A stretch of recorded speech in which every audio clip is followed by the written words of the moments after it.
All right, guys, what's up? Welcome to Script Free, a new podcast between myself, Mike Barkhoff, and Braydon James. Braydon runs Oh, KBSX Gaming. KBSX. Yeah, Yeah, yep. And you do that on Twitch and YouTube, right? I do it on Twitch and YouTube. That is correct. Sweet. So we did the last episode. We did an episode for the Live Free podcast, which is something that myself and Zach Delves run, and we thought that the podcast flowed really well, so we decided to make our own podcast. Braden came up with the name Script Free, and we're just going to be talking about some things that we feel somewhat passionately about in terms of technology, games, films, music. And then there's also a topic in the mix that only Braden really knows about, which is football. I don't know much about it, but um, that'll make for a fun learning experience for myself. Absolutely, yeah. So if you're ready to just delve right in, we figured that we were going to start with different phone brands. Yeah. I don't know. Like, I feel like the two most phones that everybody feels like that I see everybody with now is Samsung and Apple. But really, there's some great budget phones that people are sleeping on. There is. Say you're on a budget and you have 100, 150 to spend on a phone. Say yours broke, whatever. You have 100, 150 to spend on a phone. So you would essentially go with a budget phone. Yeah. Some brands to look towards in those categories, I think, are Blue, Razer, and there's different phones of those variations. See, I've never even personally heard about those two. I'm gonna have to look into them because I am interested. Have you heard of the OnePlus? The Google One Plus? No, it's called. One second, let me make sure that that's what it's called. It's not Google. It's its own model. Like, I was gonna say, it sounds familiar. Yeah, it's okay. It's the OnePlus Nord N10. OnePlus Nord. They make a line of phones too that are really, really good. I gotcha. Yeah. So is that like N10? I would assume that's like Oreo 10 for software. I'm not sure, honestly, but they are obviously Android. They're not Apple, so yeah. I'm more of an Android person myself when it comes to phones. Yeah, I am as well. I like Apple for tablets. I personally feel they have the best tablet on the market, but I think with the Play Store, it's really beneficial, and not a slam at Apple or nothing, but the App Store is just money hungry. Yeah. But yeah, I do like a lot of the specs with Android versus Apple. I do think Apple runs smoother than Android, mainly specifically with the encounter that a lot of people have with some Android phones that become to get older as they have them. With the Android has stopped working software problem, just about everybody knows about it. Yeah. That's the type of stuff you don't have to really worry about. Typically with Apple, just a few right off the top of my head that you do have to worry about with Apple is, obviously screens cracking. They're probably the most known to crack because they're glass screens. Yeah. And then they got heat warnings. So say you're outside, it's like 100 plus degrees, and your phone could possibly get a heat warning. They can do the same for a cold temperature. And then they do hold pretty good battery, but all around, yeah, I do prefer Android. Yeah, yep. Yeah, I had an Apple, and mine, I went outside one day in the winter to get my car started. It was at 100%. I was out there no more than 15 minutes, came back in, and it was at 1%. Oh, yeah. That's what that does with those temperature warnings. Yep. It'll just drain the heck out of your battery. It's crazy because I have an Android, and I've had Androids every other time but that time I had an Apple, and the Androids just power through the cold like no joke. It seems like it, yeah. They actually have a phone that's specifically built for gaming. Sounds crazy, right? I believe it's called the Razer gaming phone or something like that. It was released, I think, like three or 4 years ago. And the specs on it are just crazy when you think about a phone. And that's one It's of those like budget phones, right? No, this one is not. Oh, okay. I think it's Razer. Don't quote me. For the brand, it's got like 200 plus gigs, which I know some of these newer phones can go up to a terabyte, but this one, I think it's like 250 to 500 in price back when I first seen it 3-4 years ago. But this is specifically built for gaming. So like when you see the software inside, the specs on it, the mallet, whatever the heck that crap is that keeps the phone going quick, like not storage, but yeah, RAM maybe. I can't think of what they're called. I know what you're talking about though. It looks crazy. Let me just put it like that. See, there was a Nord phone too, which I just mentioned. I want to say it was the Nord One Plus. I think that's what it is. Yeah. I think that's the one that I'm thinking of. That's like supposedly crazy, but yeah, that one is also supposed to be a gaming phone, like the. Ooh, really? I can't think of what you're trying to say, like with your terminology. I'm having the same problem right now, but that one has like the most advanced in terms of like when it came out. Also, that's pretty crazy. Yeah, you got like a couple specs right off the top of your head for the phone. I'm trying to think of what model it was specifically, because I'm trying to look it up. I don't know if it was the One Plus or the One Plus 10 or what the hell it was. Because some of these mobile games, like you go stacking a bunch, they can take up a ton of space. Of course, they have the SD cards and stuff, and yeah, those are also on the Switch. It's kind of interesting. Well, with this is kind of off topic, but I mean it's in the topic, but it sucks because you have all these great phones coming out in the background that nobody really pays attention to that are constantly advancing so much, and then with Android and Apple, Samsung and Apple, it's like the two name brand phones are just rehashing and recycling the same things, and they're not making much of a difference every phone that comes out, you know? No. Like most you see is a little higher camera specs, but really at the price, it's like really, I'm paying for higher specs on a camera. Yeah, it takes them like 3 or 4 new phones before they're really a new phone. Honestly, like before they start acting like completely better, and it's like it's just crazy. I can believe that because some of these phones we were mentioning, these brands are slept on, people. Yeah. These are phone brands that could do just as much as those $1,000 phones that you're paying for. Yeah. And they're being slept on because they're not a higher end brand that makes as many sales in phones, tablets, whatever. So. Yeah, and people really need to look into them because if they were to turn their attention towards these phones that aren't out in the news every day and they're not the most known every day, I feel like there would be a lot more actual competition for competition's sake between Apple and Samsung, where they're actually producing phones that are very better compared to what we're dealing with today. And really, there needs to be competition in these mobile devices with phones. Like there needs to be competition between brands and phones within the brands. Like different kinds of the phone, you know what I mean? Yeah, or else it's not going to go very far at all. I can't find I can't find the one that I was looking for. It's a Nord One Plus something. I can't find it, but the selfie camera, the front facing camera, literally pops up out of the phone every time that you like open Snapchat. Yeah, the camera pops up out of the phone. My coworker had one. An old coworker Can you of mine. imagine how crazy that would be? Like, I'm going to go off topic here, but Samsung, I believe it's Samsung, has this phone, and it's like a tablet, too. It's like a phone or a tablet that can fold into a phone.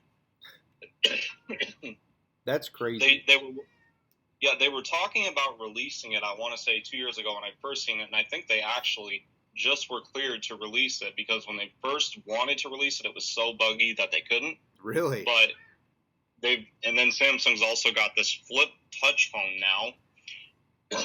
But the tablet one, I feel like it's kind of cool because say you want to be sitting on a bench at a park and you want to have it in tablet mode and not like fold it like a book.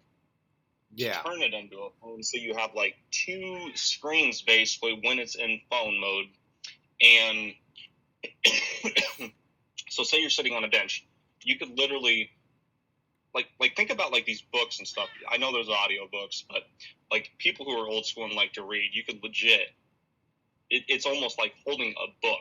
Like it's mind blowing, honestly. So yeah, the only thing with those types of phones that I feel like would bug me is when you're folding them is that crease, in yeah, like I don't know, that just seems so weird to me. Like the flip phones they're coming out with now that are touchscreen.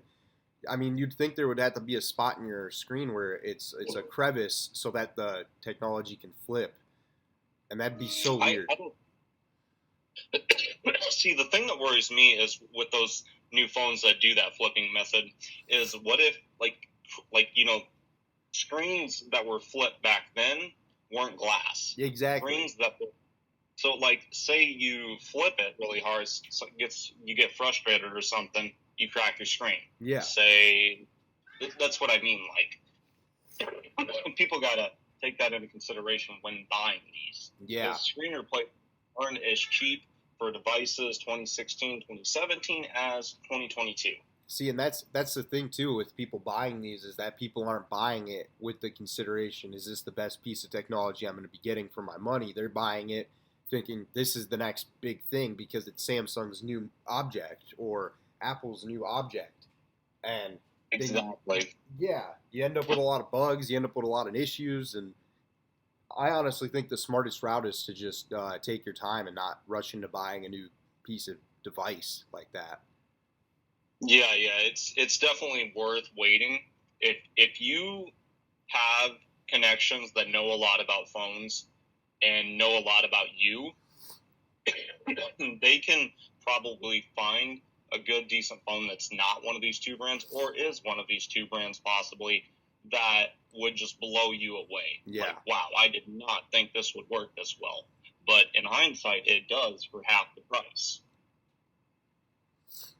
It's crazy. It's crazy. It is. How much people will put their money into a new phone without really knowing what the consequences could be.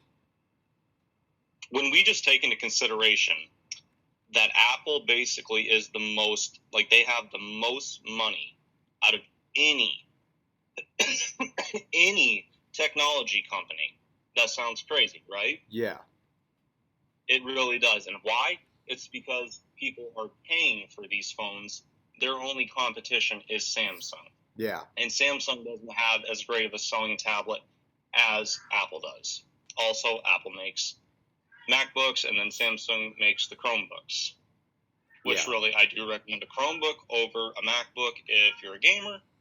But MacBooks, no disrespect, they can run some decent games too. Yeah. I use a MacBook for, like what we're doing right now. And I just do that because it's easier to get stuff off of a MacBook than it is to get stuff off of a Chromebook. You can actually download CDs and stuff. Yeah. Yeah, I feel like the Apple devices are a lot simpler than Android all the way around with iPhones, iPads, MacBooks. Yeah. Heck, we can go all the way back to iPods. Yep. Yeah. I mean, it's simpler. Yeah. Which I don't like simplicity in a phone. I know that probably doesn't make sense. And I honestly don't really like simplicity in a laptop, but because I'm trying to get films and stuff done, I just go with the MacBook because it's the easiest. So I can get stuff done in a timely manner, Yeah, I 100% agree with that. I don't like simplicity either in pretty much any device, but I'm a huge tech geek. Yeah. So I know my way around this stuff. But speaking for people who are, a little older, say your parents, that you're watching this, and Apple's not a bad brand to go for them. No, not at all. It's simple to maneuver, and just about anybody can use an iPhone at the right price. Yeah. I really wish they weren't so expensive. It's crazy how expensive they are. I do too. Just even looking at like the iPhone 6, which came out so long ago. Yeah. Okay. And just seeing those, what they cost refurbed on certain websites, like 200 plus. Like that's a lot of money for It that is. old of a phone. It is.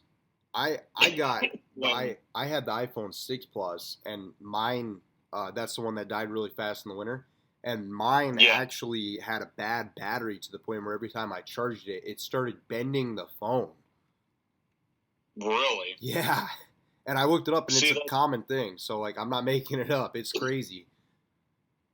Well, here's a fun fact. I had a blue phone, one of the phone brands we were just mentioning. It was Blue R2 Plus 2019. Bought it off of Amazon, brand new, directly from the Blue company. Had it shipped to my house, and worked great all of about a year and a half, 2 years. Well, after that, I started having problems with it, so I switched over to a ZTE phone, which is also a great budget brand for you folks. And so I started using the ZTE for about a year and a half or so, and the Blue, I had it on my table, and I picked it up and noticed that the back of the phone was like bulked, like fattened. Oh, really? So I instantly thought, kind of like what you were saying, like that's not common at all. Yeah. It almost makes you think like the battery's going to explode in the phone. Yeah. Yep. That's messed up. Yeah, especially when people are putting phones together professionally and getting paid to do it. Yeah.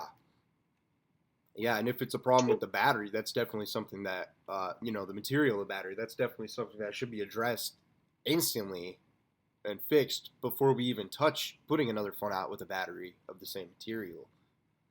100%, yeah. Like, I can't believe that. But that seems to be how it is. It's greed over actual quality, Yeah. Unfortunately. But other than that, would you recommend the Blue? Wait, what? Well, I didn't hear you. What? Oh, other than that, would you recommend that Blue, the phone? The Blue brand in general, yes. They do make some good phones. But as for the Blue R2 Plus 2019, I do not recommend that phone. And I believe they have a 2018 one as well. And look, I haven't had that one, but I don't recommend any of the Plus models with the year in them. Really? I really don't know. I feel like that if one phone has a problem like that of that brand, so let's say Blue, and then they have those models, the Plus 2019, the Plus 2018, Plus 2017, and if they go all the way up to 2022, I have no idea.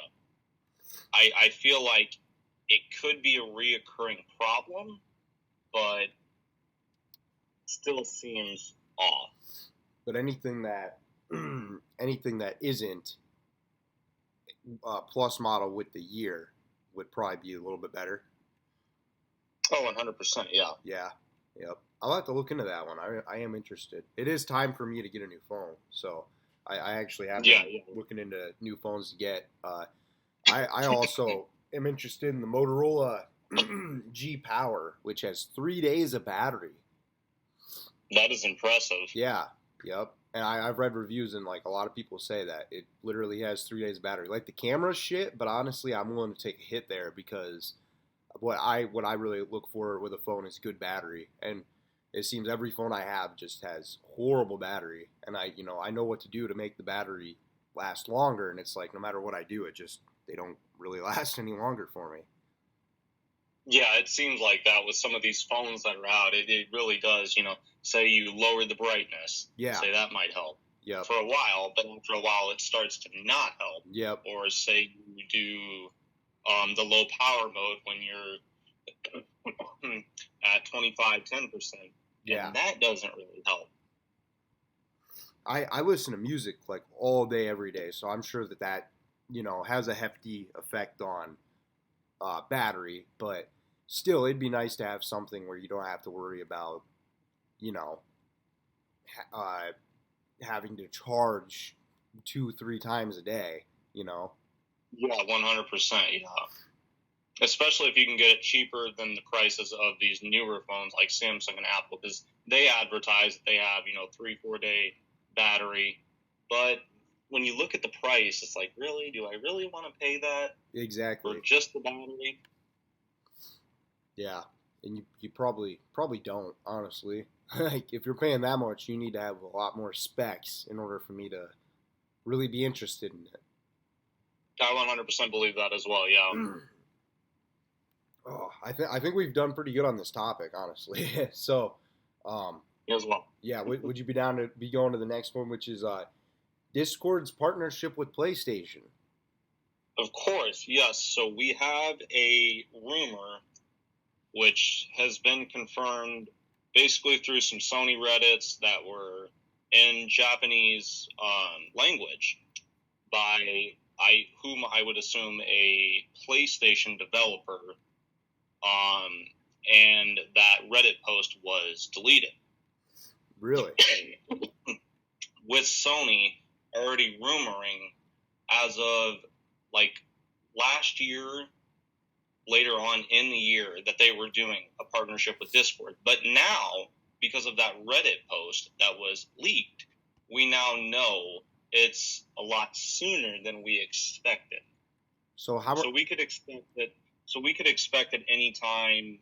I'm not going to say quite this month, although a lot of people thought it was going to be this month. I think possibly next month at the earliest, if not the following month.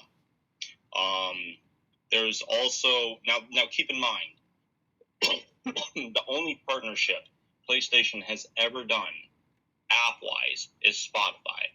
This is why Spotify's numbers are as huge as they are. Everyone who has a console, PS4, PS5, Xbox, whatever, they all have Spotify. But PlayStation is partnered with Spotify, and Discord's partnered with Spotify too. Yeah, see, I didn't know that. That's crazy. See, because the one time that PlayStation made a partnership, which was Spotify, it blew up. Like, it became the most used app on everyone's console, whether it's PlayStation, Xbox, whatever. It was the most used app. Now we're talking about adding Discord to PlayStation and partnering with it. How big do we think that's going to blow up? My guess, probably a lot. Yeah. And I mean, what would really work for, like, why would they be collaborating with Discord? Is Discord something gamers turn to a lot? Exactly. So you're 100% right with the question. Why would they turn to really any console for that matter, besides basically PC,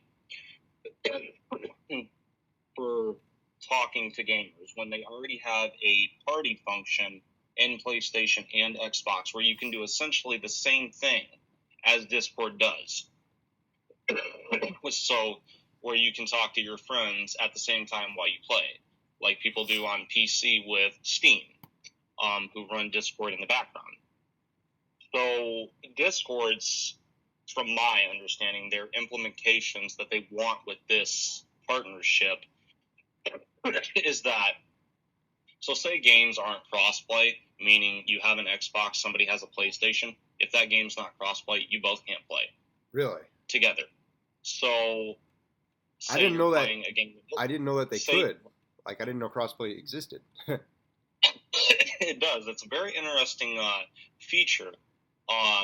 But say you don't have, you're both playing a game that doesn't have crossplay. So you can get on Discord, say someone's playing on PlayStation, the other person, at the time being, we will see if Discord's added to Xbox within time.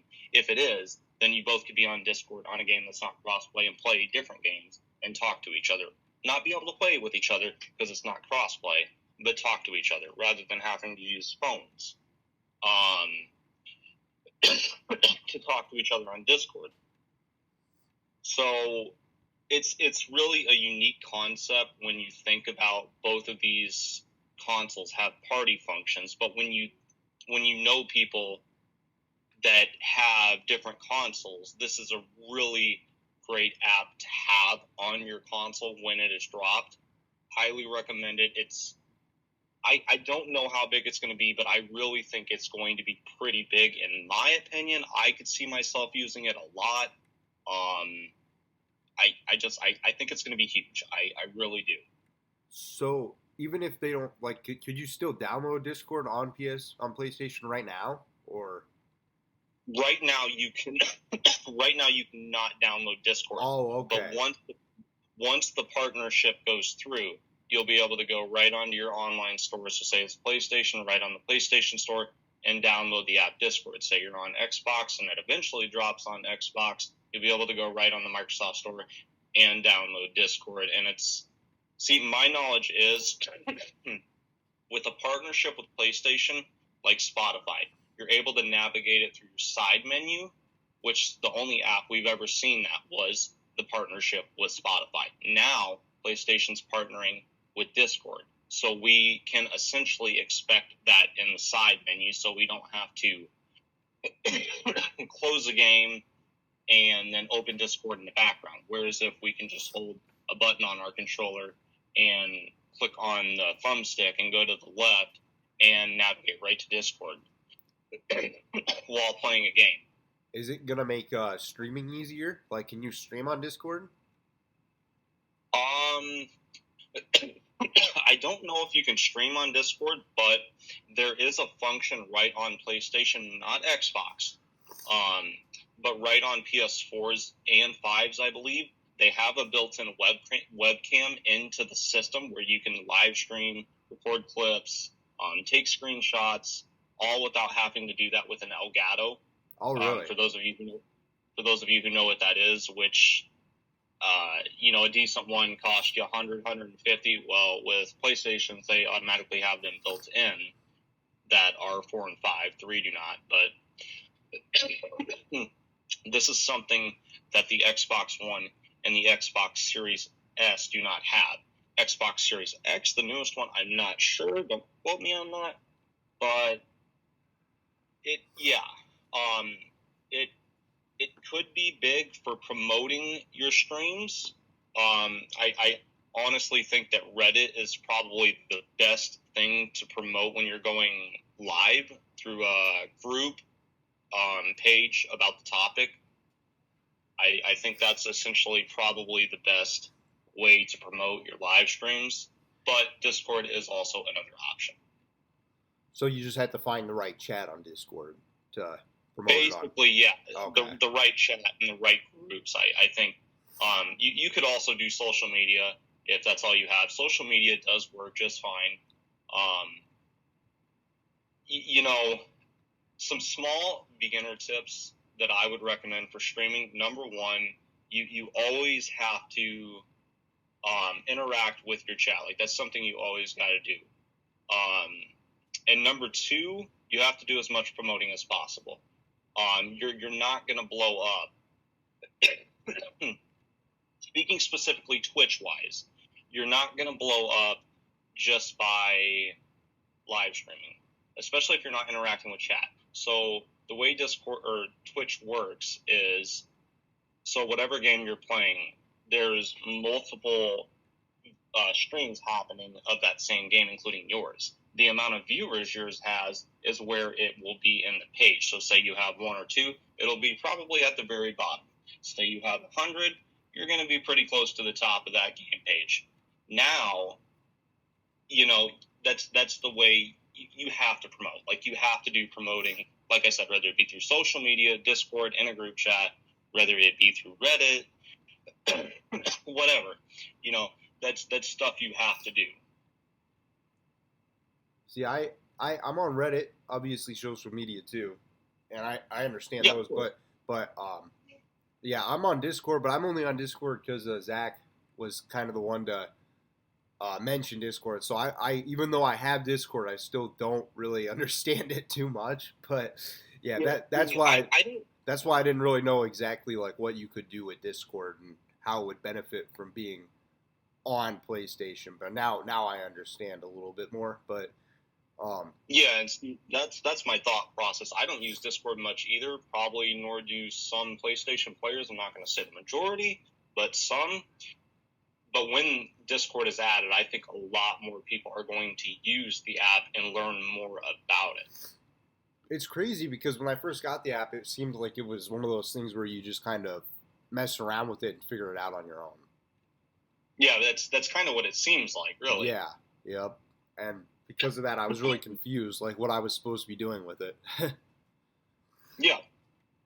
But you did mention something there in this whole tangent of Discord partnering with PlayStation. That was another one of our topics, which was PlayStation and Xbox comparisons.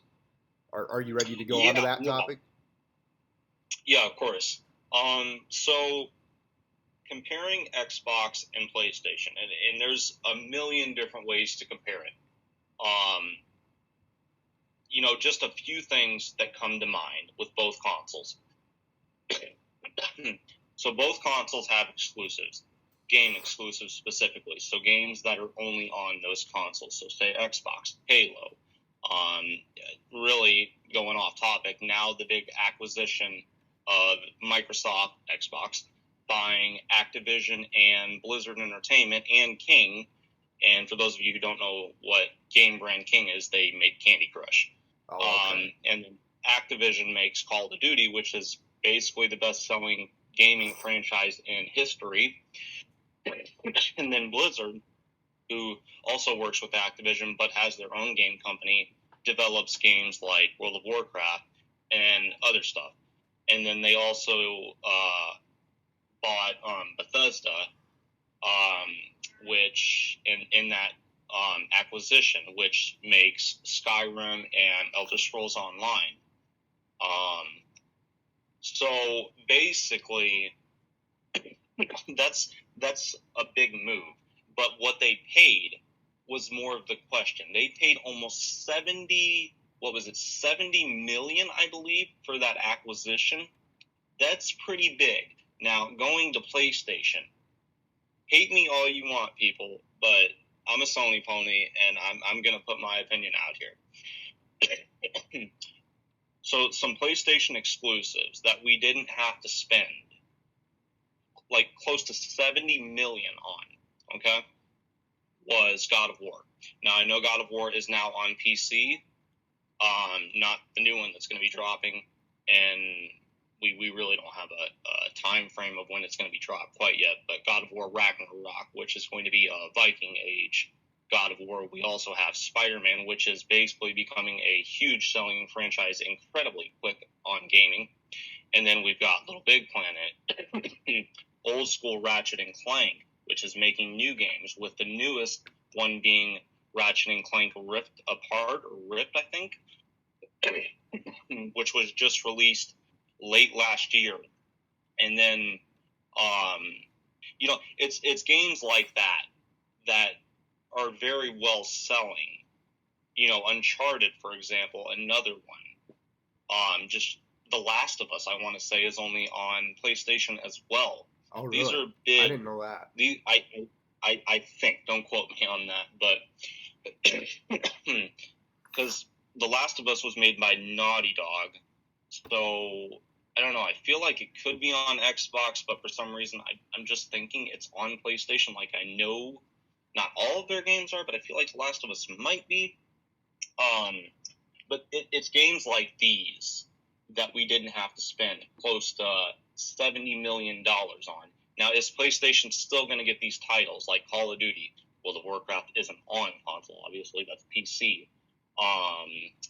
Skyrim, Elder Scrolls Online. And to answer questions towards Skyrim, in 2023, no.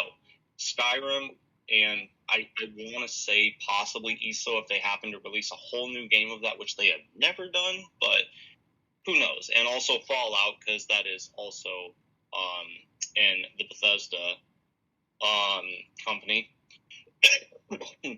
These are all games you're not going to see on PlayStation in 2023, meaning the newer games of these titles. So Skyrim, possibly Elder Scrolls Online, and of course Fallout.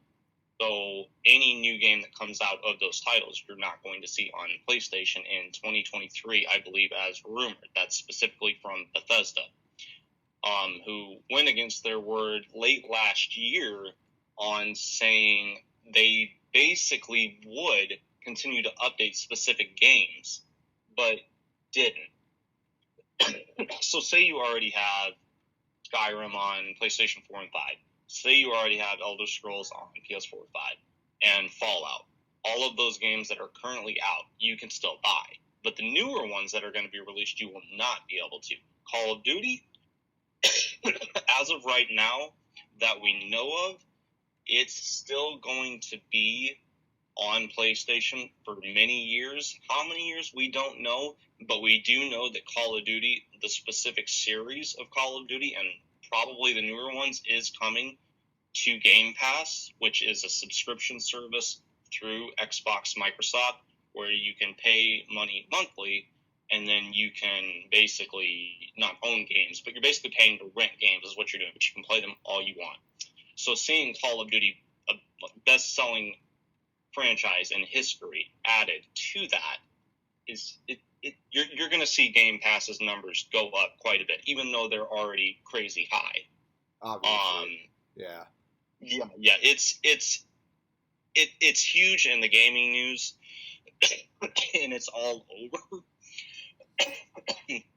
But I'm honestly more curious what PlayStation's going to do, because I'm hearing a lot of rumors that PlayStation Now, which is basically the same thing as Game Pass, but it's PlayStation's version of Game Pass, where you can rent games, play them all you want, but can't own them. They're supposed to be discontinuing PlayStation Now. So at certain retailers, you're not going to see the PlayStation Now gift cards anymore. So 1 month, 3 months, 12 months. Okay? At certain retailers, you're already starting to see those not carried anymore, because they're slowly discontinuing PlayStation Now for, as rumored, a higher tier PlayStation Plus, which you need to play online. Whether you have internet or not, you need it to play online.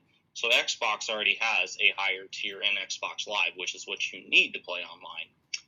But you're seeing PlayStation basically do sort of the same thing, but kind of with backwards compatibility, which Xbox already has as well. And you're going to be able to play PS3 games, PS4 games on a PS5, PS2, which some of these PS2 and PS1 titles you can already play on PlayStation Now while it's still up. Oh, really? I didn't know that. You can also buy some of these PS1 and PS2 titles, not all, but some, more of the popular ones, through the PlayStation Store, so to keep digitally.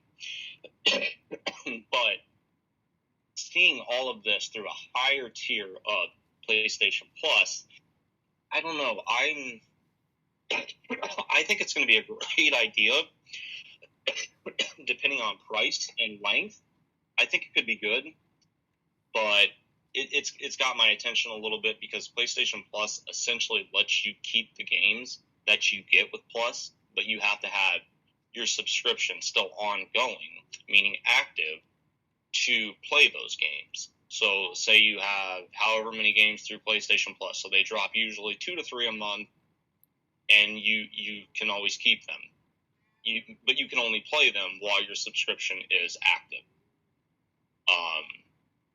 That's essentially my rant on that. By the way, sorry guys, my dog's eating milk's coming crazy, so you can hear her like sniffing at them. Oh, I didn't even hear her in the background. Sorry. Yeah, that's I'm not the most video game oriented, so I'm still trying to wrap my head around a lot of what you were just saying. But it's a lot to take in. It really is. It really is. Even for us gamers, this is huge. Like, just even knowing what PlayStation's, just one of these topics, what PlayStation's going to do with this, I guess basically Game Pass service included in PlayStation Plus, but PlayStation Now basically.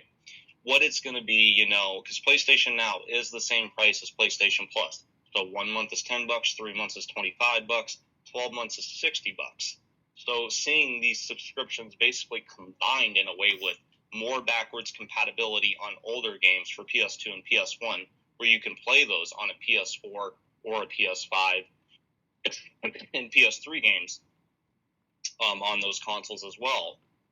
like what are we going to see for a price range at specific, time frames, 1 month, 3 month, 12 month, how many higher tiers are we going to see? Like, I think there's 3 for Xbox Live, and Xbox also has Game Pass, which they have no intentions of getting rid of. But, it's curiosity with all of us. Yeah. It's cool that they're trying to introduce backwards compatibility into the mix too. Or you said they already have that, but kind of expand on that even more.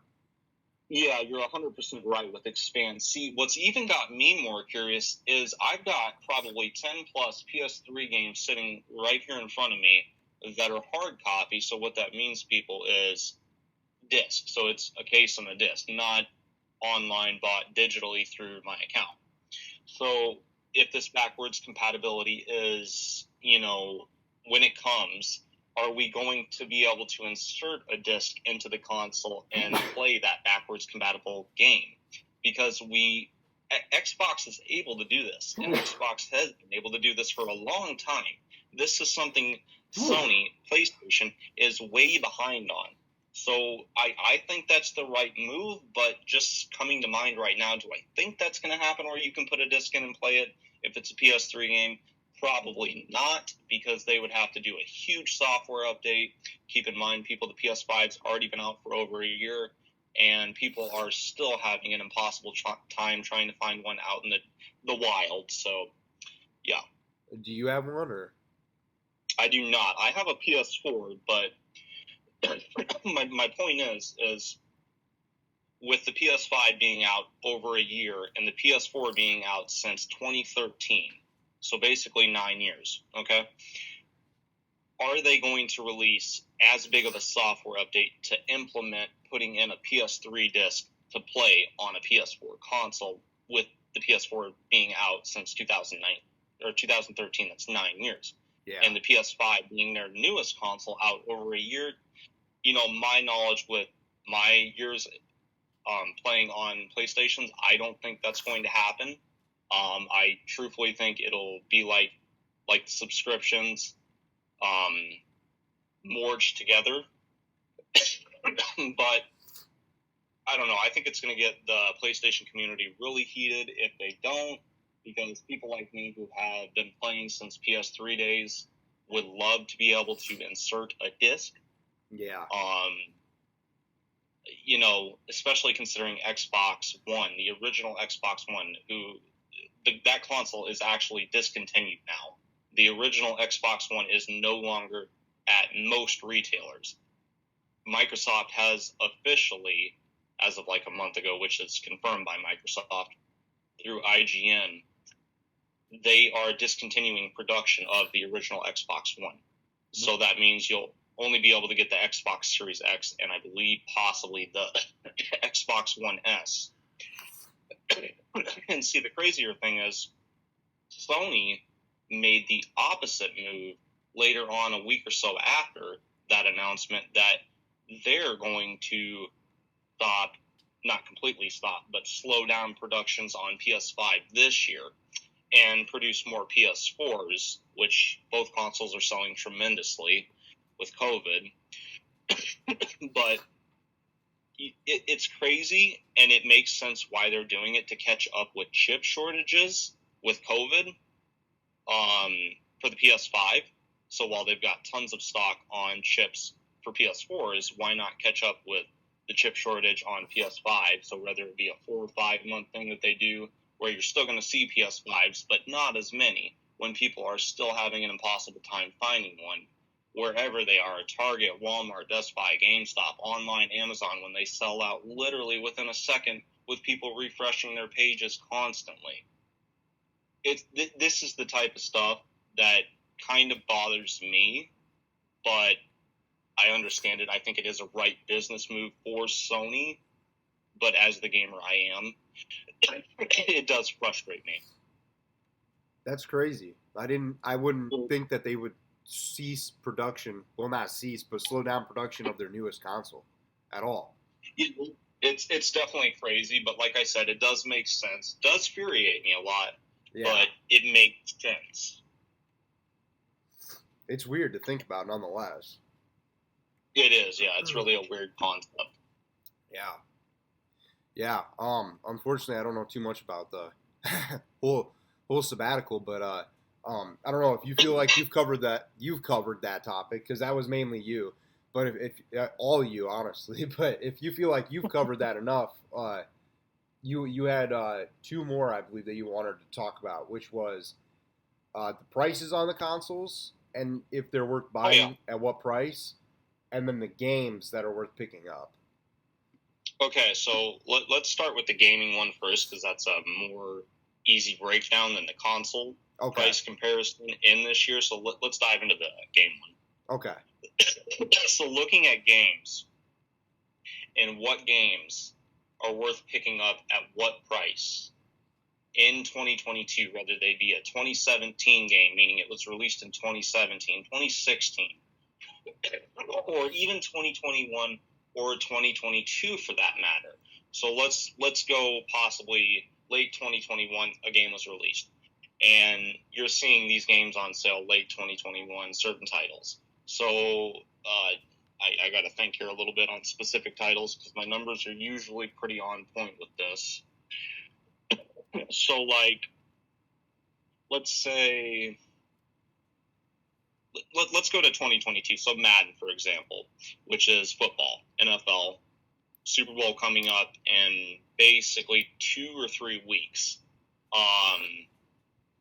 Madden 22, newest Madden, which was dropped August 2021, which the new Maddens always drop every year in August when you're officially able to buy them. Pre-order, which most of you probably know what that is. Pre-order a game, buy it ahead of time, and then you'll be able to download it right as soon as it's released and you'll own it. But Madden 22, as of right now, I think I paid $30 myself on sale digitally. I think right now, I think a good price for it, brand new, not hard copy, I think more digital. Fair price, in my opinion, is probably $24.99, possibly hard copy, brand new. I'd say probably around the same, maybe $26, $27. I guess really used. You know, we can't really say 20 because we're not going to see the next Madden being Madden 23 until August of 2022, when it'll officially be dropped. Probably pre-order a month or two before. You'll obviously be paying full price with any of these games that you pre-order ahead of time. But hard copy wise, I really think brand new is probably about 25, 27, somewhere around that range. So basically around the same. I do really think 27, 28, though, because hard copies are a little bit more expensive to make than a digital copy. Other games, like, trying to think of some more series. Sports games are genuinely pretty cheap. So, you got, like, your FIFA, which is soccer. You got your 2K, which is basketball, NBA 2K. You got your NHL, which is soccer. You got your Madden, which is football. And MLB, which is baseball. I knew I was forgetting one. Those are all games that you're going to see pretty cheap within time, even if they're the newest ones out. You're going to see them drop pretty quick in price, usually 50% discount, within usually 2, possibly 3, 4 months. It's all about the sales on these games at release, and I'm talking just even outside of sports genre. It's all about the sales with games right off the bat, how often you're going to see the price drop quickly and how quick, and that's why you don't see a lot of these higher-end games like Call of Duty drop pretty reasonably. Although, I did see Vanguard, which is the newest Call of Duty, on sale digitally for, I think, $37 or $38. Do I think that's a good price? In my opinion, personally, no. I think the numbers are not great for Vanguard. which is the newest Call of Duty. I think the numbers have been terrible for Call of Duty with the franchise in general. The numbers have not been normal for a Call of Duty that just released. So previously, like Cold War, the numbers were crazy high. These numbers are already way lower with Vanguard than Cold War when Cold War first released. And that's why a lot of people aren't playing Vanguard, because they don't want to buy it, because Call of Duty offers a free game in Warzone, which most people know if they know anything I'm talking about. And it's just like that Vanguard. Yeah, basically. So it's like Call of Duty, the Vanguard numbers are not great, but to see it drop basically $22, $12, whatever, I think 22. Yeah, 22, my math's on point. So 22, basically, I want to say Vanguard dropped like 2 months ago or so. That's a pretty big price drop that quick for Call of Duty. Like, that's probably the quickest I've ever seen Call of Duty drop that cheap digitally. And you could get even higher editions of the game, so say Ultimate Edition and whatever, pretty reasonably too. I don't remember the numbers, but it's games like that, I would hold off until probably you see like a 25 price range on that game brand new digitally, specifically, because hard copies are more expensive to make. But if you're new to Call of Duty and haven't played it much, I do not recommend picking up Vanguard. There are a lot of people that have played Call of Duty for years that don't like the game. Also, professional Call of Duty players, so esports players that play the game with MLG, Major League Gaming, all of that, that compete in cash prize tournaments for over 100K, that aren't buying Vanguard. So that indicates to me that these are instant no's to me when buying a game. So when I see people who professionally play this game for money, and I'm talking outside of streaming, all of that, who play competitively for money, big cash payouts, they're not buying the game. They're competing in Warzone, or they're not wanting to go to a Vanguard event. That's a big no to me. That's like a huge red flag as a gamer. That's no. People who play that game professionally and they don't want to play it, or even own it for that matter, because I've seen some MLG gamers rumored that have not bought in Vanguard. That's a huge no. That indicates that I will not buy this game. That's interesting. I don't know much, so it's a lot to wrap my head around. Yeah, I'm sorry. When we talk more about it, I'm sure I'll get more adept and know more what to say. But this is the first episode, and these are topics that we're going over so early for me.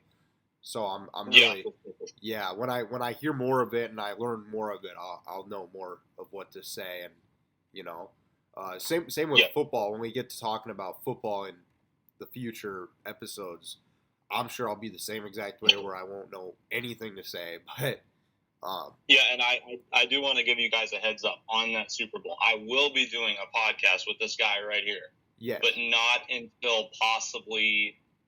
I don't want to do it when these next 2 games are happening, because we have 4 teams that are left on 2 4s. Yeah, 8. My bad. I think 8.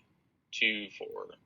Yeah, 8, I believe, or something like that. So we have basically, I don't know, my math's off somewhere, but we don't know. Yeah, 8 teams. So 2 teams that go against each other.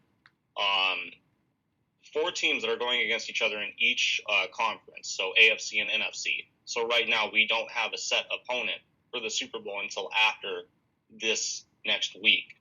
Oh, really? I didn't know that's how that worked. So we've got, for games, I'm trying to think, we've got the 49ers playing the Rams, I believe, which is a division rivalry in the NFC West. And then you've got I can't remember all of them, but I have to know the final two teams that are going to the Super Bowl before I can give any predictions or any stat predictions, anything like that. I mean, I could just, come up with some, like what I think is going to happen in these final games. But really, I mean, usually I'm pretty on point with football, and, injuries are happening with teams, so it's day to day with teams. It's day to day with these teams that are remaining with injuries, COVID, everything. Because injuries, that's the same thing as COVID with these players. If they have COVID and they haven't cleared protocols to go into a game, they can't play, and that's huge. Being the season's on the line for them. So say you have a really good player that hasn't cleared protocols, COVID protocols, or concussion protocols, whatever it is with an injury. They can't play. Say that's a big player. That's big. And that, you don't know this stuff. It's day to day when this stuff is leaked. I guess really the biggest thing that wowed me was Tom Brady. Really, I mean, the greatest athlete, in my opinion, of all time. I know a lot of people think Michael Jordan, but I no disrespect towards Michael Jordan, but I think Tom Brady, his numbers show throughout his career with Super Bowl rings and Super Bowl appearances, playoff wins, numbers and passing yard, passing touchdowns. I could go way more deep into it, but I really don't want to. He was just knocked from the playoffs. Now let's think about his age. Basically the oldest player to ever play, I believe, a sport, and still playing. He lost. So his season's done for. Are we going to see him play another year at his age? Greatest athlete of all time, the GOAT. Everybody's a little curious, Are we going to see him next year? We don't know. I'm sure he'll come back. Yeah, I hope, but it's a wait and see type thing. Is it his last year on this contract? I'm trying to think. He was on a 2-year contract, and I want to say this was the last year. I don't see him going to a different team. He played with the Patriots a long time, has been with the Bucks, I think, 2 years, I want to say. I don't think he signed a 1 year, then extended to a 2-year. But I don't see him going to another team. If he plays another year, I think he'll sign a 1-year deal with the Bucks to basically make another run at another Super Bowl. But I don't think his body can physically take that or do that with being a quarterback and the amount of hits he takes. I didn't realize he was that old, honestly. I think he's like 40. He's over 45. I want to say he's like 46 or 7. Damn, really? Yeah, and when you think about the body, and he's not a very quick quarterback, even at his young age, in the National Football League. He's not a scrambler. He's a pocket passer, so he stays in the pocket and waits for somebody to get open down the field. Like he reads the field. It's crazy.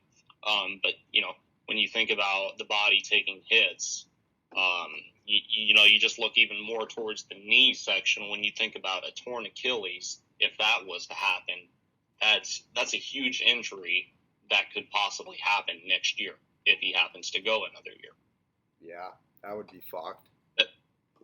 That would be an injury that could probably affect him long term. If it's completely snapped, like a completely snapped ACL, MCL, PCL, all 3 of them snap, meaning tear, that would probably affect him long term, I feel like, at his age.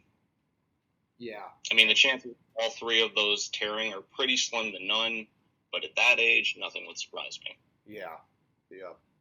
It wouldn't be good by any means. Yeah, of course. Yeah. Well, I'm excited to do the Super Bowl podcast.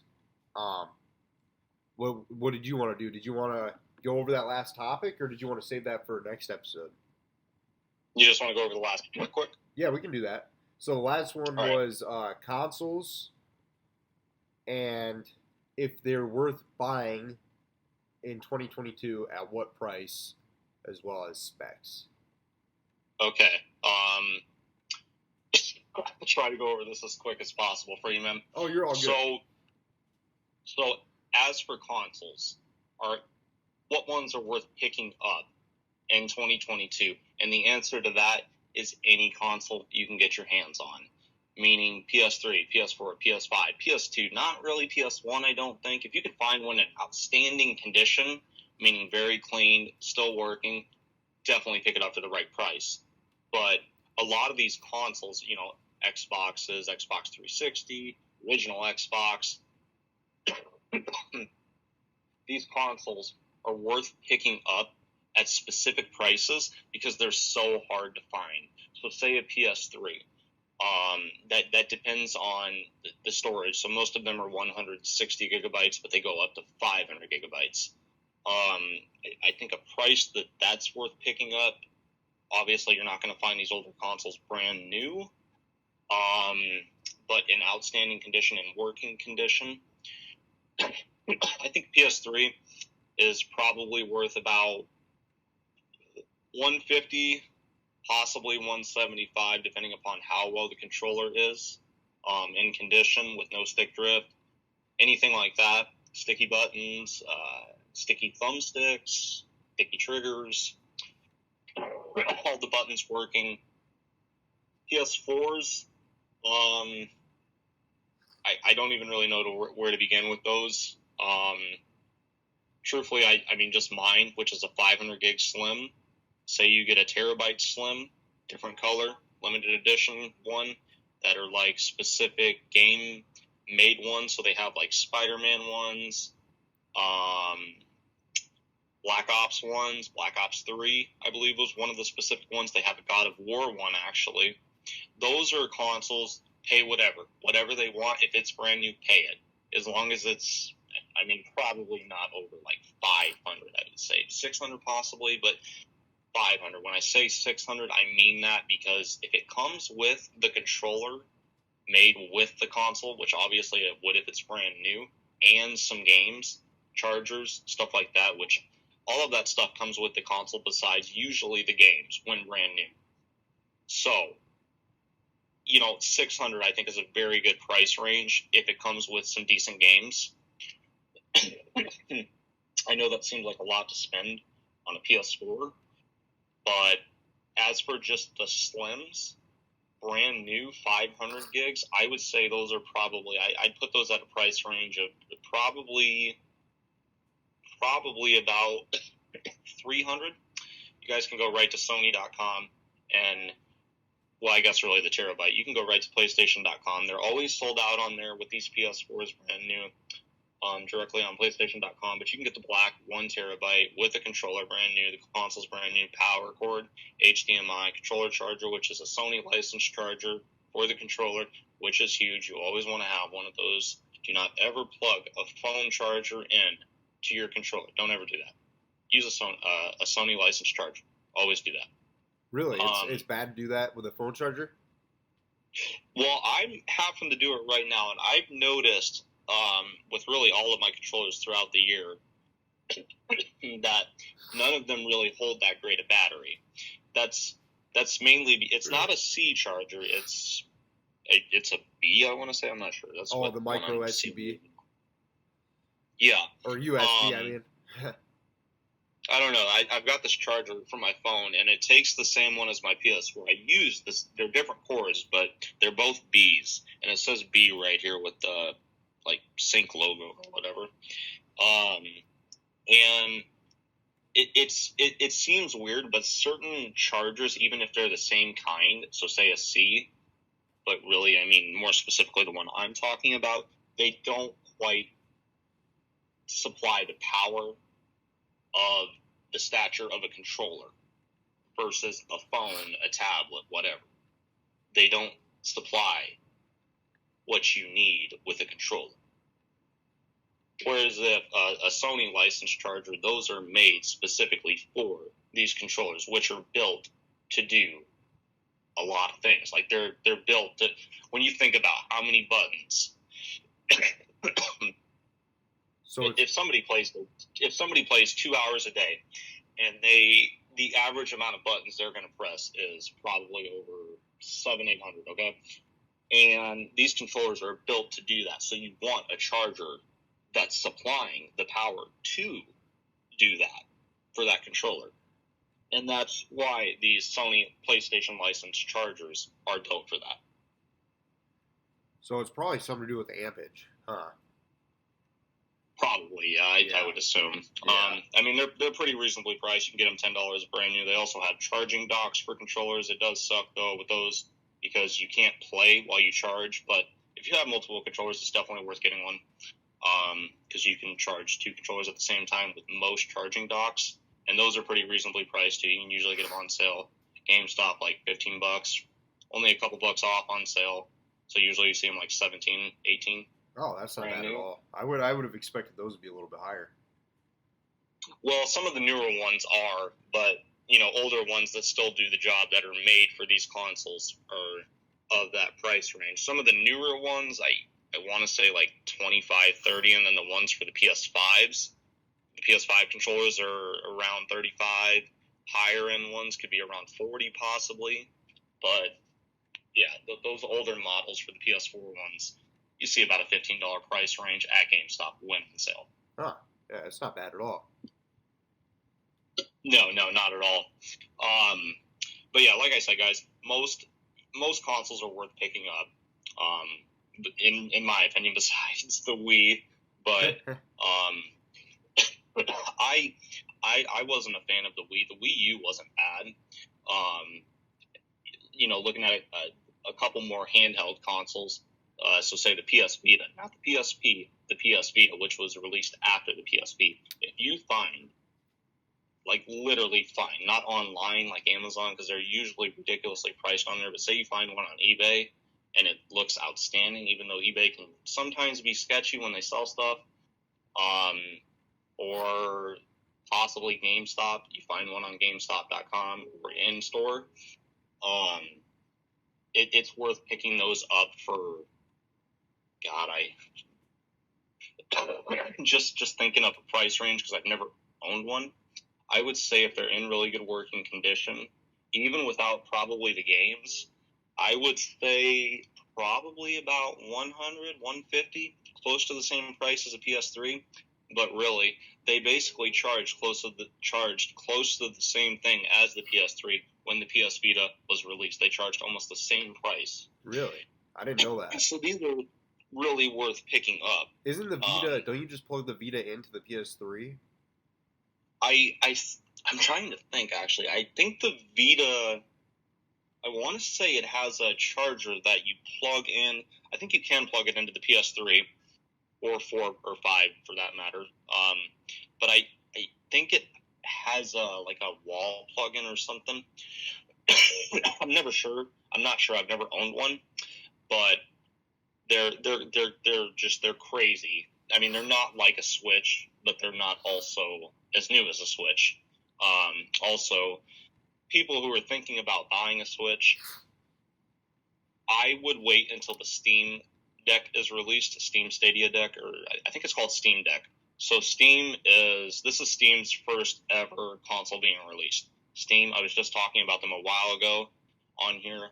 They are a platform on PC where you can game, you can buy games, and it's very popular. Like, it's the most popular gaming thing on PC over Microsoft Store if you have a Microsoft device with a laptop. And with it being a handheld, I think it's worth that. I'm not sure how buggy it's going to be at launch. Most consoles, when they're first released, you always want to wait a little while to buy them before their first release, so 3-4 months, so the developers of these consoles can get the bugs and kinks worked out instead of having to implement it in a software update. So you can get extra security when waiting 3-4 months, whatever, when buying this brand new, versus just having it in a software update when they can actually build them better. And with this being Steam's first console, nonetheless a handheld console, so all these PC gamers can take their games on the go. I think these are going to be huge.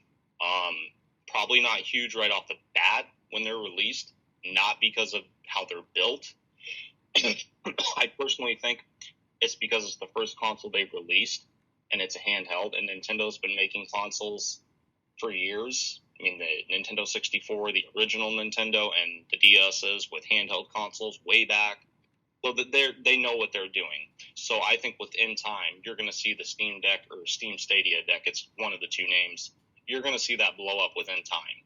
So it's not a bad idea to pick one of these up within time before they go crazy expensive with people realizing, oh, these are pretty good consoles right here, and they might jack the price a little bit. Yeah. I like the Switch from what I played. So that's good to know. That's my honest opinion on that. I do like the Switch. It is pretty fun.